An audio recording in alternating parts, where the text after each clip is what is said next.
Hello, this is Joseph again from the Brothers in Dice channel, and today we are doing something different.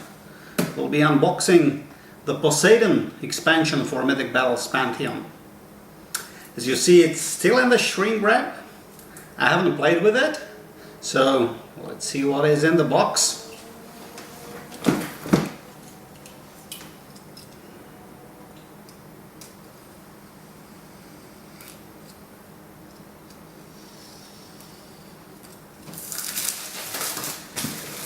Oh, shall we have a look at the box first?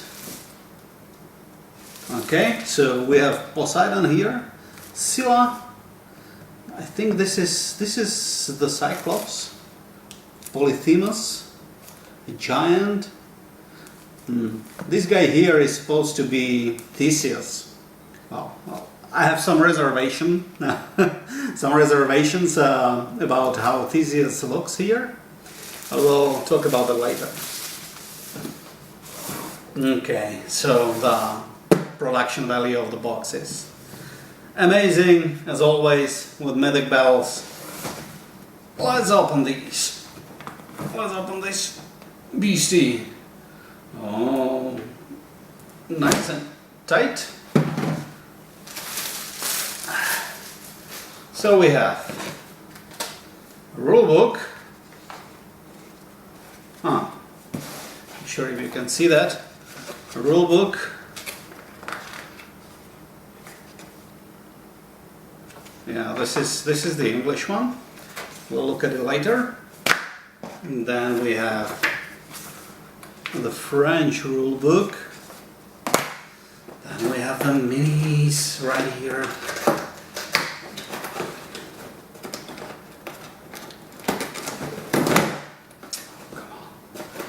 Come on!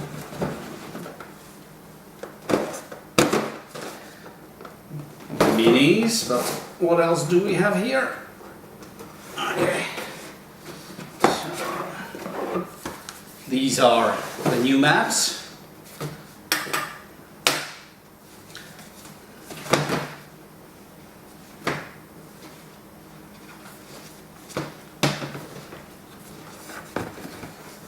So, we have an island one that has land on it and some sea up here, but we also have this one, which is just the sea.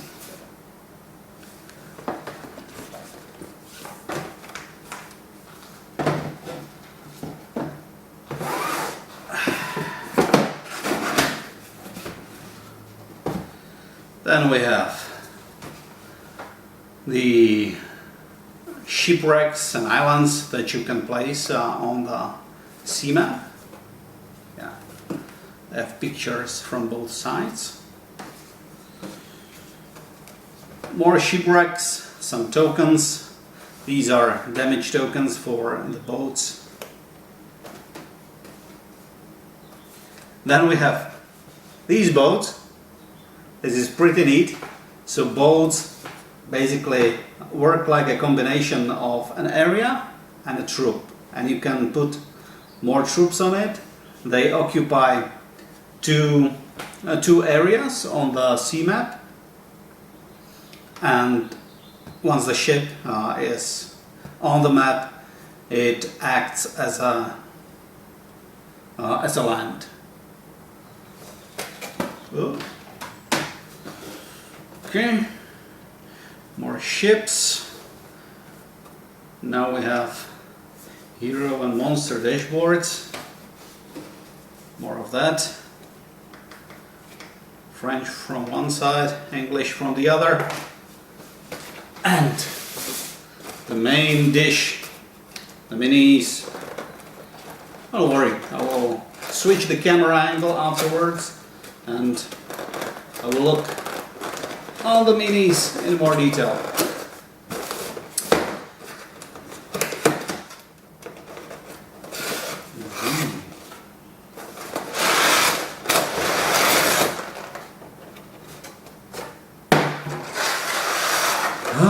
Okay, what do we have? We have have two of these storage how do you call these? Storage plastic something. Okay, so one set of minis. Oh yeah. This is the Karibdis. It's pretty big. Okay. What else? Scylla and her tentacles. And Poseidon himself. And of course, the cards, the sliding thingies. And that's it. Look on these in more detail in just a minute. Okay, so now let's have a quick look at the rulebook, and let's go straight to the main rules. So Poseidon expansion introduces some new terrain types. You will have reefs, isles, wrecks, and of course, so these are placed on top of the battlefield, and then on the battlefield itself you will find these unleashed sea tiles, which you can see right here, right? And this is specifically designed for the naval battles. The normal units cannot really do much on the unleashed sea. They can just move to the adjacent area. The aquatic and flying creatures are exempt from this. Aquatic creatures even have a boost to their movement. So Hydra, for example, from the base box, will have +1 movement. And then we have the rules for the naval battles. I will not go into detail. I will show you just the how the ship overlays look like. So these are the two kinds of ships that you will find in the Poseidon expansion. You will have, of course, multiple copies of each one. I think you get 3 of these and 3 of these. So this is a merchant ship. It can so merchant ship is a bigger one. It has a higher transport capacity, so you can fit more units onto this. And the ships, much like the units, have attack, defense, and life values. The ships are recruited pretty much in the same way as the rest of your force. Each ship will cost you 1 recruitment point. And when you recruit the ship, you can choose one of the upgrades that you can find here. So archers, ballista, Greek fire, and shields. Here we can find the actual rules on how to move the ships. So a ship occupies two areas. It will then turn that area, the areas which are occupied by ship are then turned into a land, basically, and the shooty units can fire out of it. It then works pretty much as in the base game. And the ships can be, well, they move automatically. You choose 1 ship per turn and you move it 1 area. Here it is explained how you move the ships. What else? Oh yeah, so the ships move automatically, but you can also spend an activation to row with a boat, or repair it, or to use the equipment, which is the Greek fire and stuff from the previous page. And then we have campaigns. There will be 8 campaigns in the book. and apparently they will also use the minis from the base game, not just the ones from the expansion. Precious cargo, Walls of Troy. Okay, this is Hector, if I'm not mistaken. Okay, Poseidon, Scylla, Hades, Cerberus, Ares, Heracles. Okay, so Hector is there on the picture, but he is not in this scenario.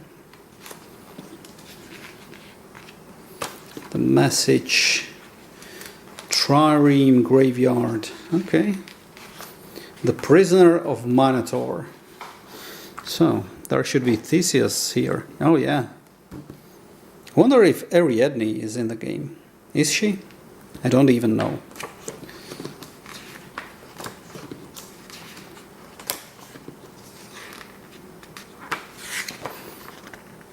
Okay.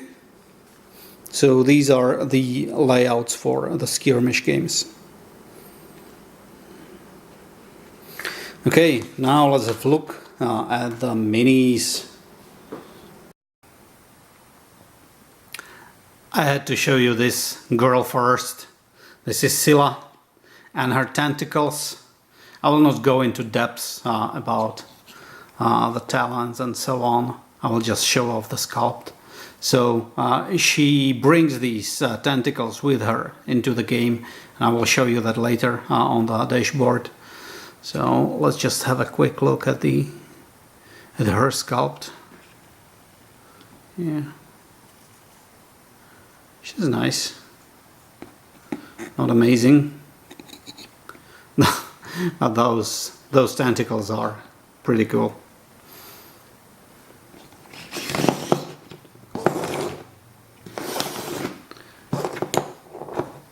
She's supposed to be a nymph that had a quarrel with, was it with Poseidon maybe? And she was turned into this monster. Well, these are her stats. She's pretty godlike. Is she considered a monster? She is definitely an aquatic creature. You can tell that by looking at this icon here. The only creature like that from the base box is the Hydra.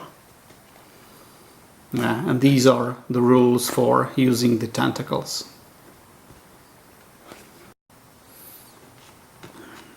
And now for Poseidon, the god of the seas. He's brother of Zeus, one of the main gods in Greek mythology. Can we get him into focus? He's pretty big, pretty big. Yeah, his trident came separate from the main body. This is the only part in the box that was that had to be assembled. And I actually spent like 5 minutes trying to figure out how to attach the trident. But this is some amazing sculpt. Looks like something from the Pirates of the Caribbean movie, right? All of the tentacles, terror from the depth. Wow.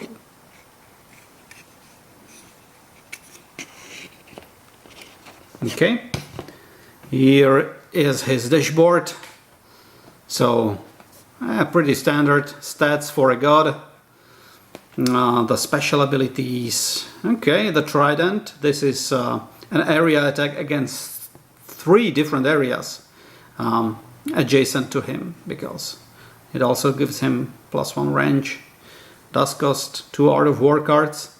But Hades, shall I tell you, has a very similar ability, but he can only attack 2 adjacent areas. Poseidon can attack 3, and what does the Divine Storm do? Okay, so it allows you to move the enemy units around, I think. Well, I'm not going into details with this. Who's next? Let's do this guy. So this is Polyphemus. This is the Cyclops that Odysseus blinded during his journeys. To be honest, I imagined him slightly differently when I read the myth in the book. Okay, so what does he do? Oh, again, like very good stats. Another aquatic creature. Gem collector and block. Okay, gem collector is nice. It's, well, block of course is the more important stat here, but gem collector is good as well. Cyclopean strength. Polyphemus anger. Okay, I haven't read these, so can tell you much. Next we have Theseus. So this is probably the most famous character from this expansion, maybe except the Poseidon himself. If you do not know the story of Theseus, well, this is the guy who killed the Minotaur. He was the most badass teenager in the ancient Greek myths. I'm not really sure if the sculpt does reflect that. I always imagined him like a really young, not very big boy. The sculpt looks more like with those serpents on top of his helmet.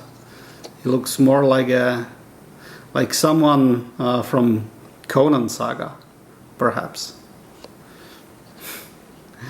Anyways, so Theseus, he had two daddies. Poseidon was one of them. The other one was King Aegeus of Athens. When he was returning from Crete, so Minotaur's story happened on Crete, ruled by King Minos at the time. He gave the name to the whole civilization. We really know that civilization existed and it dominated the Mediterranean Sea during the times when this myth was born. And it probably reflects what was happening there. Again, I do not want to ramble too long about the Theseus' story. I was expecting to see Ariadne also in the box, because like she's also a prominent character in that story. We have Minotaur in the base box. Maybe there is Ariadne in the Pandora's box or somewhere. Well, anyway, let's look at his dashboard. So, okay-ish stats. Costs 4 points. That's quite a lot, but he does have 2 Art of War cards, which is good. Shining Strike. Okay, so this boosts his attack and defense by 2, effectively bringing him to 8 and 9. So he can be on par with the gods. And Ariadne's spread. Oh, this is very good. So we can basically really dodge an attack against him and move at the same time. This is super good ability. Ariadne's spread. Next we have Andromeda. She was saved by Perseus. You could have seen that in the Battle of the Titans movie. At least I think this is how it was called. Pretty nice sculpt. some chains there. The stats, yeah, they do not look too amazing, but then again you can immediately see that she costs just 2 activation points. Has no out of war cards. Okay. Andromeda Sacrifice.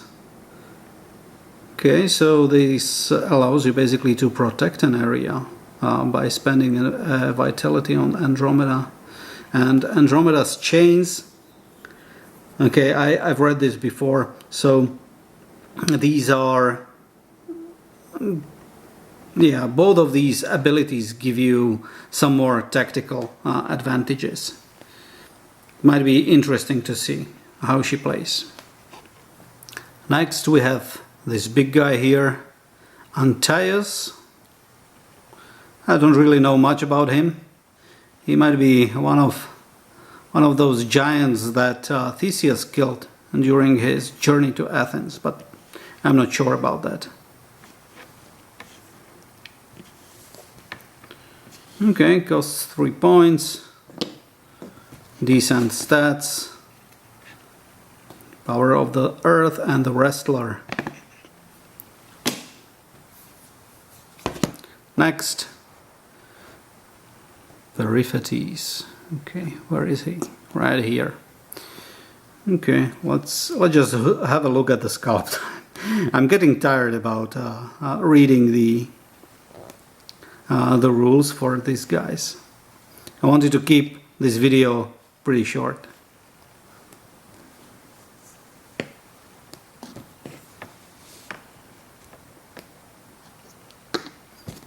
Stats. You can read them yourself.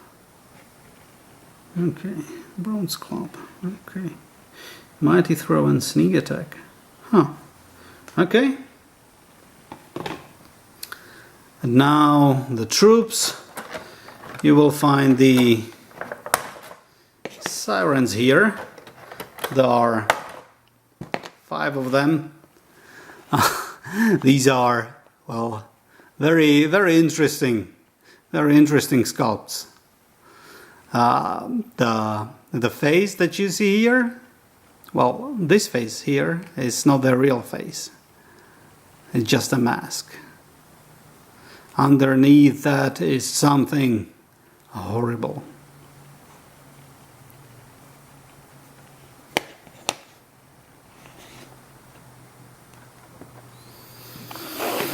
Then we will have some harpies. 3, yeah, 3 of them included in the box. So again, these are the troops. I'm not sure about this sculpt as well. I'm not a fan. Sorry.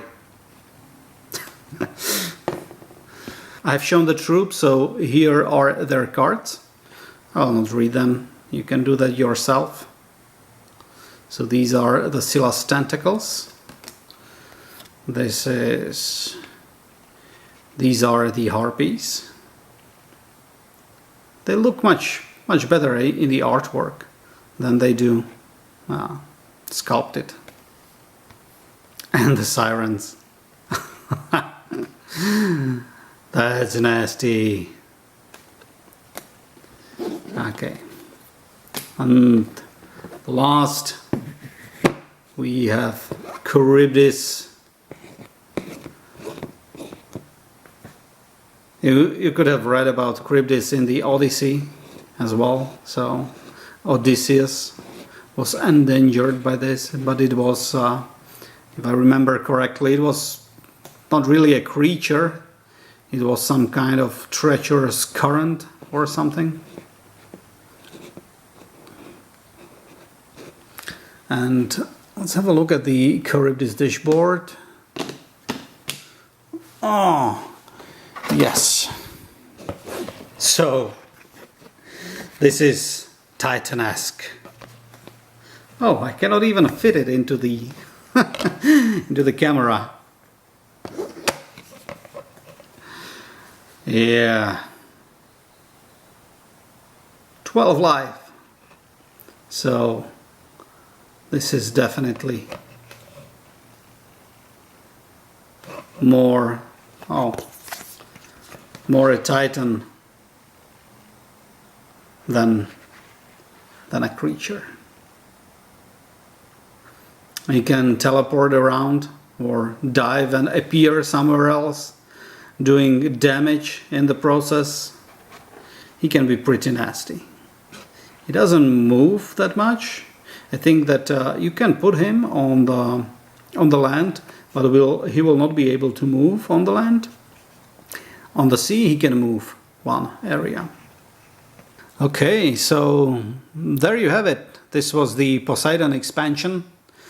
I had to speed it up in the middle of the video and do not go over all of the details, just to make it a sensible length. So thank you for the watching. I will continue doing Mythic Battles Pantheon's videos for the next few days at least. So stay tuned. Perhaps subscribe or like the video. And I will see you next time. Bye bye.